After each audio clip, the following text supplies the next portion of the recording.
Thinking about and reflecting on my journey, 40 years ago in December of last year, I joined IBM. Out of university, studied civil engineering and didn't really want to be a civil engineer, and I was lucky enough to enter IBM's graduate trainee program. Back then, it was the mainframe dinosaur that ruled the planet, and it was at the early stage of general purpose computing becoming available to medium-sized enterprises, because up until that point, it was just big computers. And there was no industry of talent out there for IBM to recruit from, so IBM and others like it were doing a lot to bring people in and train them up and create the industry that ultimately evolved. But when I look at my journey through time with the organizations that you see here and the ones that Emma mentioned, there's a couple of things that I really reflect on, and that is that with all the waves of change, and Kate earlier talked about, since the internet revolution, what's changed, or the PC revolution, but every wave of technology change, when I look at who's won, who's lost, who's struggled, it's not about technology. It's fundamentally about the mindset of the leaders of those organizations. It's the mindset that made them successful. It's the mindset that can ultimately lead them into trouble and into failure. Each of these companies has a story. And I think, about companies even not here, like Digital Equipment, where their founder, Ken Olsen, probably the best mini computer company in the world if you talk about the second wave of the industry after mainframe. This guy actually said, I don't see any reason why you would want to have a computer in your home. And he was one of the guiding lights of the industry and led that wave. So that mindset led to their demise as a company, a great company that is no longer. And then I look at my time at Apple, and I was there at a time where we had 3 CEOs in 5 years. The first CEO I experienced was a guy called Michael Spindler. He was a very dour German fellow who genuinely believed that for Apple to succeed, it had to be like Microsoft and Intel. And I was walking past his office in Cupertino, California one day, and he called me in. And I was looking after our business in Australia and New Zealand at the time, and he said to me, Steve, Microsoft and Intel have effed up this industry. And I knew at that moment that he was actually spiritually, in a sense, gone. And it wasn't long after that that he got replaced by a guy called Gil Amelio, and Gil had written a book on turning companies around. He turned around a company called National Semiconductor. And Gil came in as a turnaround guy. He brought Jobs and Wozniak back to Apple as advisors because he felt that there was something about Apple's past that was important to securing Apple's future. And for those of you who are too young to remember, at that point, Apple's share price was about $17. Anyway, it wasn't long before Steve Jobs became Apple's CEO, and I was really fortunate enough to be at his first retreat with the leaders of the business from around the world, where he was still interim CEO. For those of you that might remember, it took quite some time before Jobs decided to drop the interim title, probably because he wasn't sure whether it was going to make it. But at the time, he said the future is about beautiful, simple to use, disposable technology. In fact, he used Swatch and what they've done with watches as the example back then for what the strategy was about.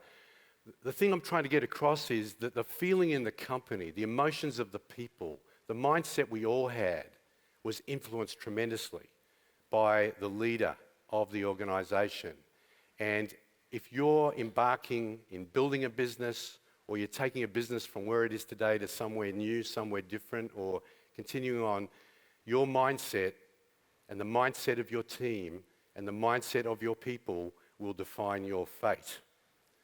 So I want to touch on this. So when I talk about, I don't like talking about culture because what is it? I like talking about the fact that really we should be focused on the human element of why people do what they do and how they do it.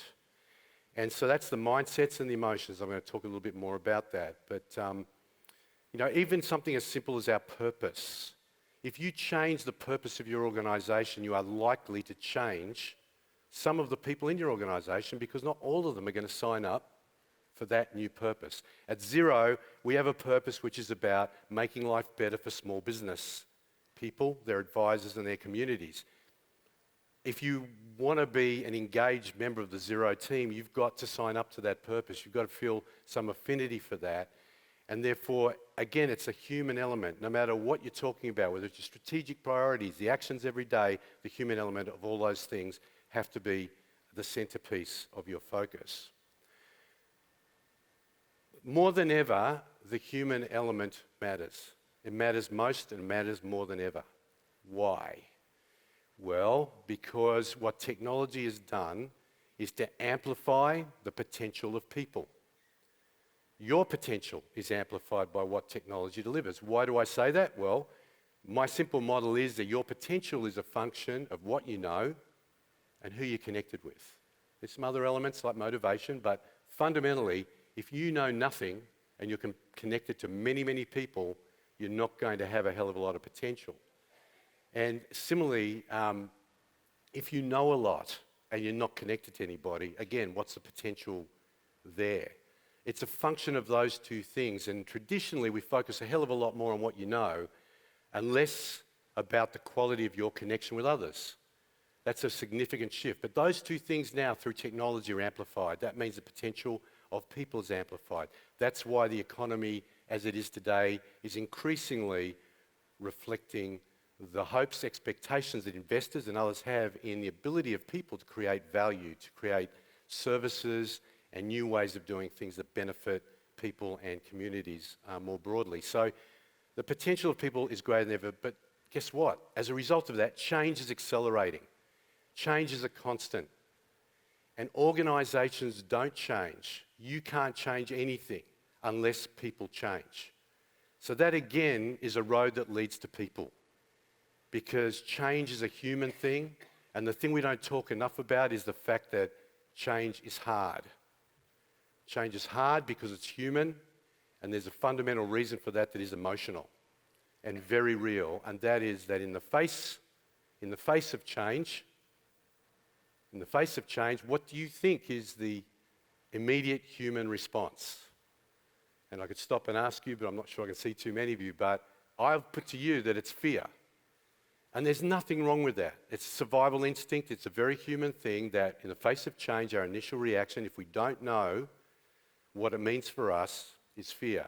If I say to you there's an ambulance sitting out the front of your house at the moment, you are fearful till you know your loved ones are all right. That's fine. Fear is a good thing in many ways, because most of us are probably here today because we're fearful about doing something that might have been very harmful. But in a world that's changing, in a world where human potential is greater than ever before, and we're counting on it more than ever before, those fears get in the way. They get in the way of change. Why? Because we fear making mistakes. We fear looking silly. We fear hurting other people's feelings.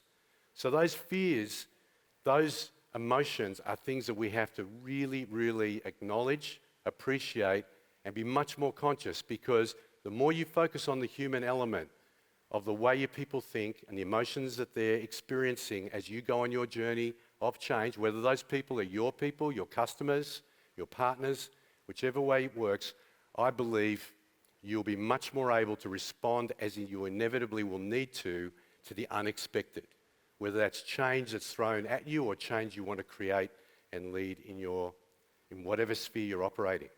So that's why the human element matters most, and that's why, regardless of what I say, I don't think we'll pay enough attention to it. And certainly every day I keep learning lessons around the fact that I need to spend more time on how people are reacting to the change we're creating at Xero as we grow and grow. So I want to give you my playbook. And this playbook is, an element of this playbook is I think, no matter what you're trying to change, I think it can help. It's one, if you say, I want to create a better culture around here, it'll help. If you say, I want better teamwork around here, I think it can help. If I want my organisation to be more effective, more sustainable, whatever it is that you want to change, I hope that these thoughts can help. And it's in a sense my mindset and the way I think. The first is, if fear is the human emotion we're dealing with when we talk about change and when we want to put our aspirations in front of others and have them do things differently, then safety is fundamental. So Google did some great research. It's called Project Aristotle. They researched 100 teams and found that the high-performing teams had a high level of psychological safety. What do I mean by that?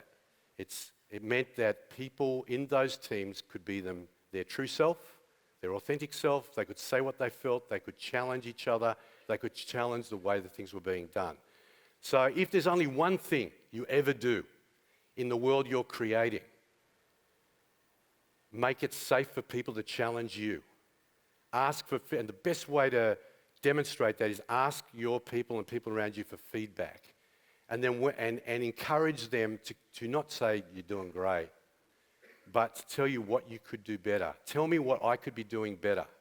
Now, I ask that question, and I have to work hard to get the honest truth and the answer. I have to ask again, please, no, there's got to be something I could do better. Please give me your thoughts. Now, if you can do that and respond in a constructive way to that, that's the best example I know of demonstrating you're serious about a safe environment, particularly if you're the leader, because hierarchy is always working against you. People are fearful of the boss.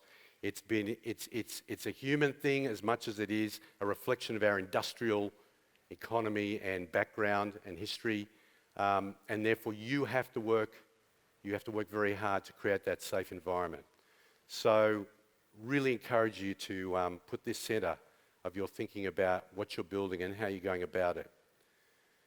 The second is to make the tough calls. And the reason why there's a photo of Steve Jobs there is that in my journey, I never saw anyone at executive level who made the tough calls and the tough choices better than that guy. When you talk about Apple's success, I was there when it started, and I can tell you it wasn't innovation that saved Apple. It was the courage of the CEO to stop doing 75% of what the company was doing to get focus on one thing. So we had this thing called the Newton PDA, which most of you probably haven't heard of. It was an early kind of smartphone thing. And we had 2,000 developers around the world developing applications on it, and Jobs killed it. And I remember sending him a message saying, I'm really nervous about this because we've got these developers that have invested time and money to build apps on this platform, which, by the way, he hated because they had a pen. You had to write on it with a pen. He just sent me back a one-line email and said, we must save the Mac. That was it.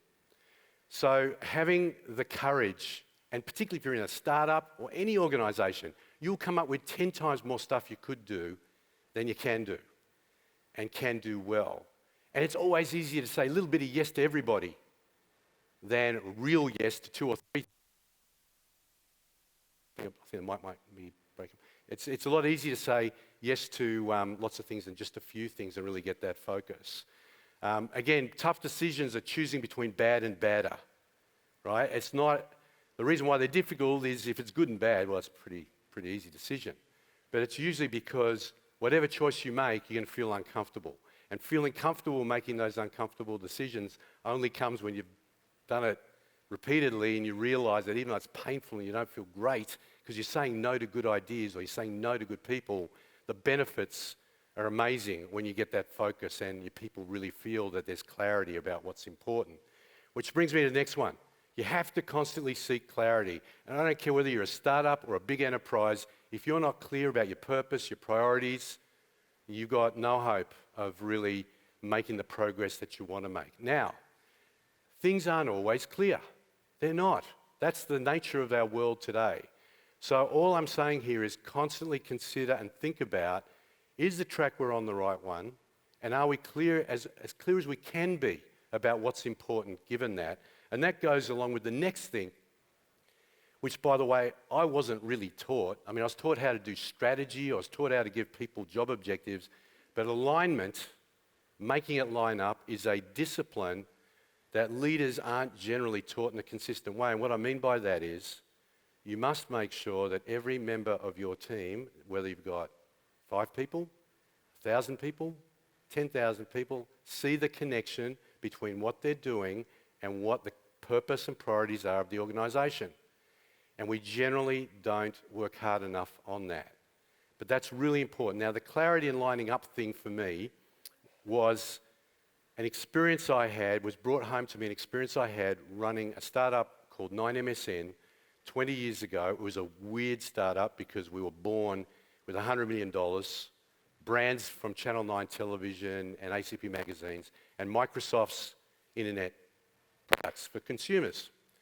And we had the most amazing work environment. As you do when you start with $100 million, you generally, can afford nice offices, and everyone was having a great time. We had Friday night drinks, and we were quite funky back then. And everyone was innovating. They were all creating. We were building websites like you wouldn't believe. But there was something wrong. We were producing rubbish, really. And no one was feeling particularly great. So I got everyone in a room, and I could because there was 100 people in the company. And I asked them to rate how happy they were at work, how satisfied they were working at 9MSN. And a little bit to my shock and horror, they rated it 5 out of 10. 5 out of 10. And I thought, this is ridiculous. These guys are so spoiled. They're working in this amazing environment. They're doing innovation. They're creating their own day every day. What's wrong? So we spent the day really talking about that. And it was so obvious, but so significant for me that it changed me. Even though it didn't tell me anything I didn't know, but it was a message I received in a way that absolutely amplified it for me. And that was, we don't really know where we're heading, what's important to us, and how we're going to succeed. We can't see the connection between the work we're doing. And by the way, we're trying to do 10 things, and none of us are winning because our competitors are really focused in those areas. So out of that, we only changed one thing in 12 months, and that was to get absolutely clear about our purpose, our priorities, and in doing that and confronting that, we reduced the 10 things to 3. And that was tough because that was all about people, having conversations with people, and not everybody was a winner in those changes. So it was very challenging, but it really ingrained in me the importance of constantly seeking clarity and lining things up. So I did the survey, same survey 1 year later. We hadn't grown enough that I couldn't have everyone in the room, and the score was 8 out of 10. And for the next 10 years, it never dropped below 8 out of 10 whilst I was CEO and then a director of the business. So this thing about clarity and seeking it and lining things up around it, where you spend your money, what work your people do, where you invest in technology, lining that up to what's important and making those tough choices is fundamental. It's fundamental to getting your people to contribute the best they possibly can and to have a great day in their work. Do it, review it, adapt it, pretty obvious, but there's an element to this that I think is really important to reflect, which is you are never on the right track. And if you think you are, you're probably not looking outside enough or looking around enough. It's almost like business is like sailing. You're never actually going directly to your target. You're tacking back and forward based on understanding the conditions and changes around you. And so this whole idea of do stuff because, you've got to execute. You've got to execute your plans. Action is where the truth is told. Review how you're going, which will be accept the mistakes you're making and learn from them, and then adapt your course. And I think there's a really interesting point here that is associated with Bill Gates and something he said, and Microsoft's experience is success is a lousy teacher. And there's plenty of examples of that in Microsoft's journey, which is a much happier place now than it was a few years back when the Windows mindset of Microsoft made it blind to opportunities that were right there for it to have.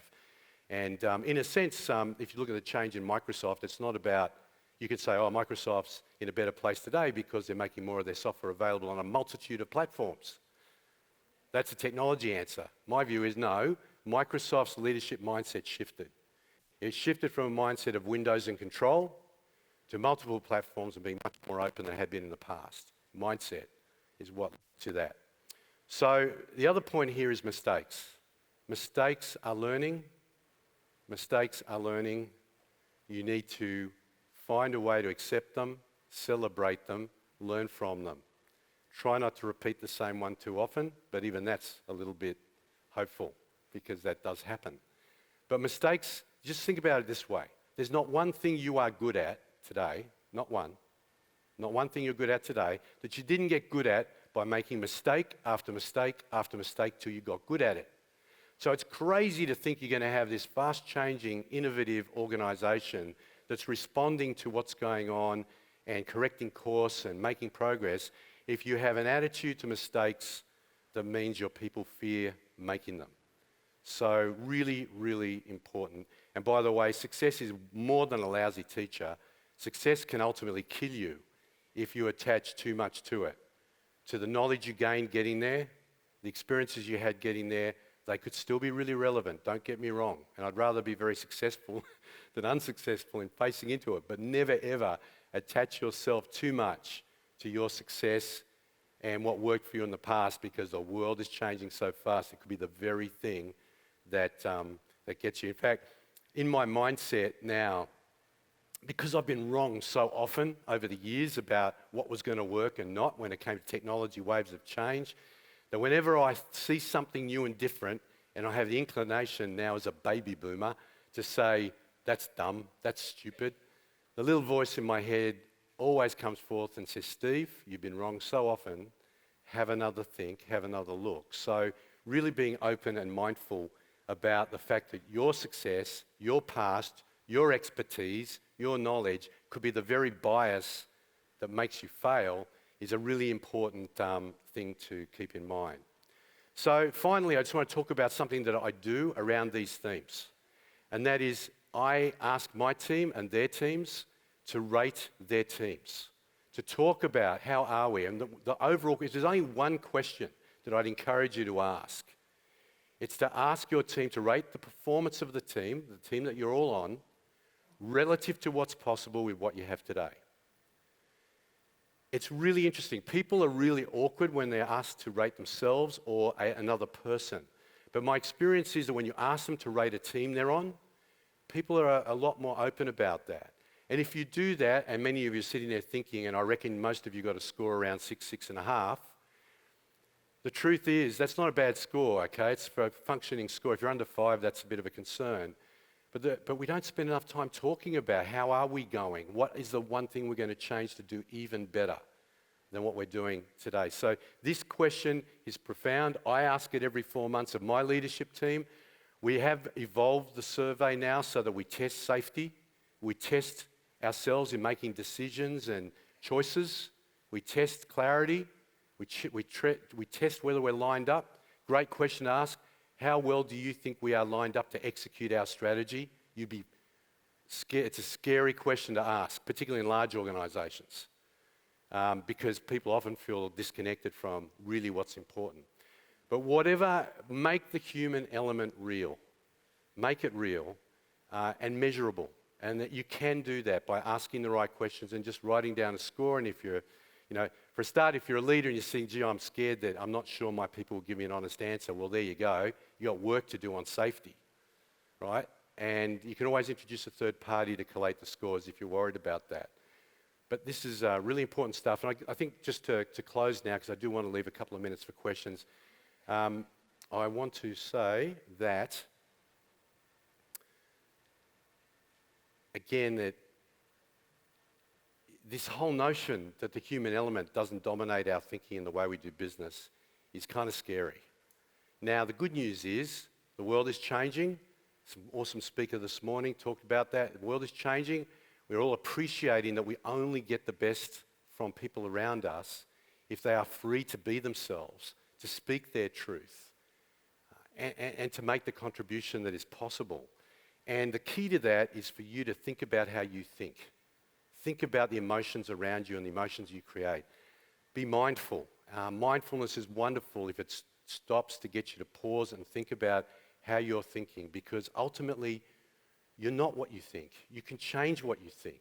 You are the little voice in your head that goes, why did I think like that? Why did I do that? And that consciousness that you can actually draw on if you think about how you think will allow you to be more mindful, more understanding of the mindsets, and more conscious of those that you're trying to create in your organization. And honestly, 40 years, I just keep learning the same thing over and over and over. It's not the technology, it's the people behind it the people you touch with it, and the people that help you get it there. Thanks very much.